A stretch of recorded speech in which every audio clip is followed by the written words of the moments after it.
God says to you today, fear not, do not let your hands grow weak, for the Lord your God is in your midst. How do we grow weak? By stopping activity and then not pushing through the pain of growth. Those final last 2 to 3 contractions are when you're weightlifting, the muscle tears are the most painful, but they're the ones that create the most strength and growth.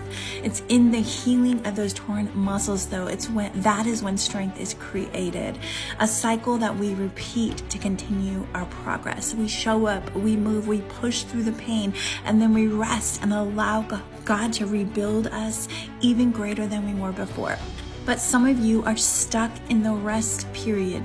You've done so many reps and you're tired, weary, exhausted, you're done. In this, the enemy is going to try to discourage you. He's going to take your eyes off of God and put them on your circumstances and on your needs instead. He's going to take your eyes from trusting in the God who provides the manna to instead trusting in the manna. This will take you from moving in the direction that God has for you to instead stress and striving. Right now, I want you to look back at all that God has done for you and recognize that if you didn't have these tests and these challenges and this suffering, you would not be the person of strength that you are today.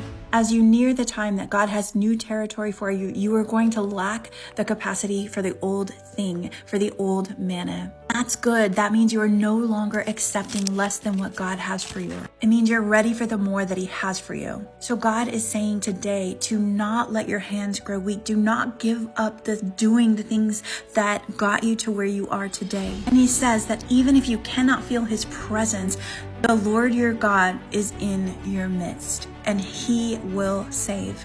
Our God is a God who restores. He brings favor and increase to His people, period. It might not look how you want it to look, and it might not be in your timing. It rarely ever is.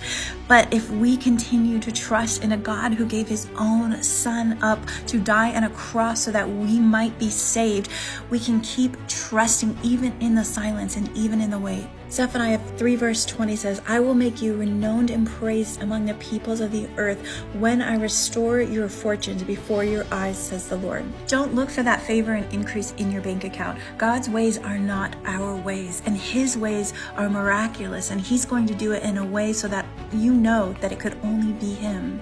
Let go of that fear and that doubt that's crept in. Let go of the apathy that comes when you take your eyes off of Jesus. Return to Him with all of your heart. Push through these final contractions. Don't ever doubt His presence, girl. God is in your midst. Rise up.